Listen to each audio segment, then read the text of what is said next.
ferry for Tancook Island. Is it worth it? I can't see any justification when they tell us 1 year they don't have enough money to fix our wharf. And then suddenly they're talking $38 million, and you know it's going to be over that. A soggy surprise for a popular date site in Halifax.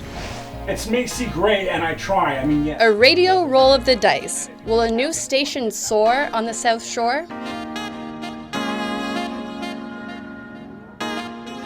Welcome to The Signal. I'm Declan Zion Rule. And I'm Emma Noggle. We decided to do something a little different to start off our show. 3 of our reporters headed to the South Shore. We want to talk to residents of Chester, Lunenburg, and Hubbards to see what's happening in their communities. Like the new Tancook Ferry, it is scheduled to be completed this year. It will no longer be docking in Chester. Instead, it will dock 24 kilometers away in Blandford. Angela Capobianco has that story. I'm here at the Tancook Ferry Terminal in Chester. The ferry has been a hot topic the past few years. The ferry is moving from Chester to Blandford. 24 kilometers away from its present dock, some Tancook residents are looking forward to the new ferry, arguing service people have been reluctant to come to the island since getting there is difficult. The ferry makes only 4 crossings a day. This new ferry will run 11 times a day. All good as far as resident David Baker is concerned. Any service on the mainland can come here to the island if there is a car ferry, like a dump truck, a cement truck. You have to run cement by hand, get the gravel down here by hand, so there's a lot of manual labor to get anything done down here on the island. Baker says not everyone agrees with him. Some are concerned easier access will change the island community. But he believes that the new ferry will help the island. We used to have a general store here. We used to have a little gas station. We had a guy that delivered oil and did appliances and worked on all that kind of thing. And we have none of that now. Chester residents are also talking about the ferry move. Warden Alan Weber says that people in Chester will miss the ferry and the people from Tancook, but his community is okay with the move. Some of the local stores that are used to the Tancookers shopping there on a daily basis almost, there'll be some missing of that. But on the flip side of that, the Tancook Ferry creates a fair bit of congestion down along the waterfront. There's not a lot of parking down there. So there are people who will be happy to see it go. Al Chaddock doesn't agree. He is an artist and lifelong resident of Chester. He says the $38 million in federal money could have been better spent. I can't see any justification when they tell us 1 year they don't have enough money to fix our wharf. And then suddenly they're talking $38 million, and you know it's going to be over that, it always is, to build a new wharf at the edge of our municipality to supply an offshore island that has 200 people living on it with a collapsed fishery. Where's the need for this huge infrastructure and this kind of spending? The William G. Ernst Ferry will continue its schedule until the new ferry comes online. Chester's warden says he will be meeting next week with hope a date will be set for a new ferry's launch. Angela Capobianco, The Signal, Chester. Throughout the province, cities and towns have been grappling with the troubling history of the founder of Halifax, former Governor of Nova Scotia, Edward Cornwallis. Wright Pembroke has the story. Back in December, the town of Lunenburg approved a name change of Blockhouse Park to Sylvia Park to honor an enslaved black woman who aided in the protection of Lunenburg against the Americans in 1782. And what was once called 250th Anniversary Park is now called Labrador Park, named after a Mi'kmaq Acadian family significant to Lunenburg. And now, 9 new names have been proposed for Lunenburg's Cornwallis Street. Despite Cornwallis's legacy as governor of Nova Scotia, Lunenburg is grappling with his role in the intended genocide of local Mi'kmaq population. In 1749, he offered a bounty for any Mi'kmaq people captured or killed. Jamie Doyle says now is the time to acknowledge this history. Council thinks, I think everybody understands the atrocities that's happened during that time.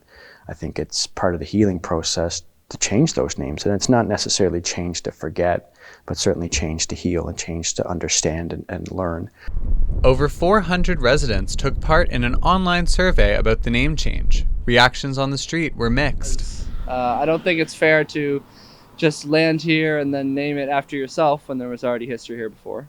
I think that they should leave it. I feel that it was named aptly for a reason, and it is part of history. It's happening everywhere. It's not just Cornwallis. It's all kinds of things, and they're renaming them in good ways.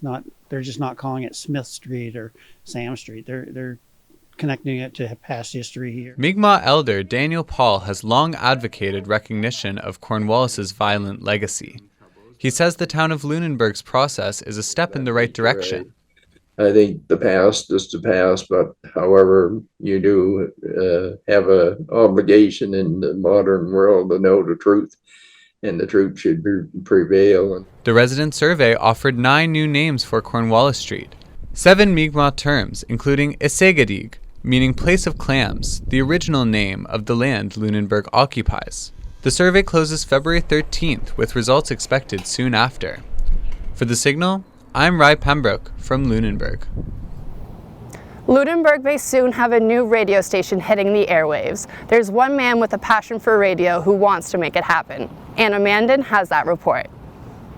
Scott Clements' dream started here, in rural Nova Scotia, with this radio during the pandemic. Clements says he and his wife spent a lot of time listening to the radio for COVID-19 updates. That's when they realized that most of the news was focused on Halifax. So I started talking to my wife and I said, look, I got this crazy idea that now's the time to do it.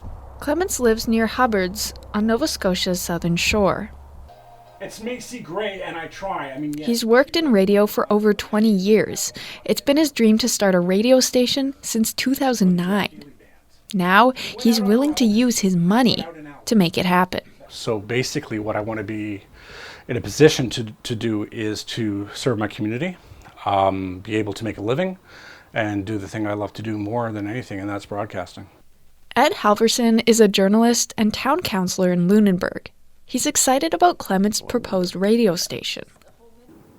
Getting an outlet in here that will, support more local news and bring more issues to the fore for residents, that's, for me, that would be the biggest advantage. It's a rock and roll station Clements wants, one with local news, up to 5% emerging musicians, and programming on men's mental health. There are 2 radio stations serving Lunenburg County. Acadia Broadcasting Station. Both are owned by Irving's Acadia Broadcasting.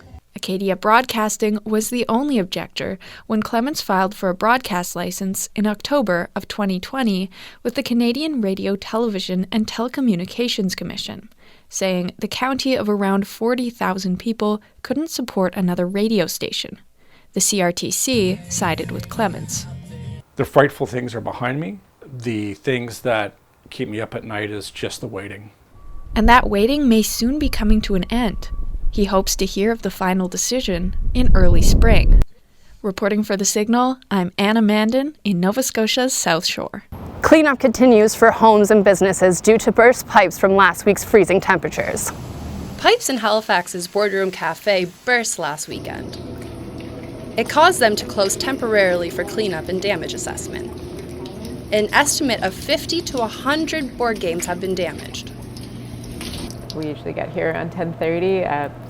A pipe burst upstairs and just rained down upon us. So yeah, just completely flooded the whole retail area and the cafe. And then later on in the day, on Sunday, another pipe burst, and yeah, even more water everywhere. So. McIsaac said the store is expected to reopen this weekend. Emma, you reported the new minimum wage change that's coming earlier than expected. Am I correct in that? Yes, the province has moved up the deadline for increasing the minimum wage. The increase is to $15 an hour. What was going to happen next spring is going to happen this fall. Skyrocketing food prices have many cutting back. Rising house costs have left others houseless. Minimum wage earners are struggling to pay bills. The announcement of an increase to $15 was what Haley Tatry had been fighting for years. This was before inflation took off. So this doesn't even come close to a living wage. Frankly, it's still paying people poverty wages. Tatry is a member of Nova Scotia Justice for Workers. She said that it's less of a step in the right direction and more of like a tiptoe. the Canadian Centre for Policy Alternatives calculated what the minimum Nova Scotians would need to live. Halifax was the highest at $23.50 an hour. Cape Breton was the lowest at $20 an hour.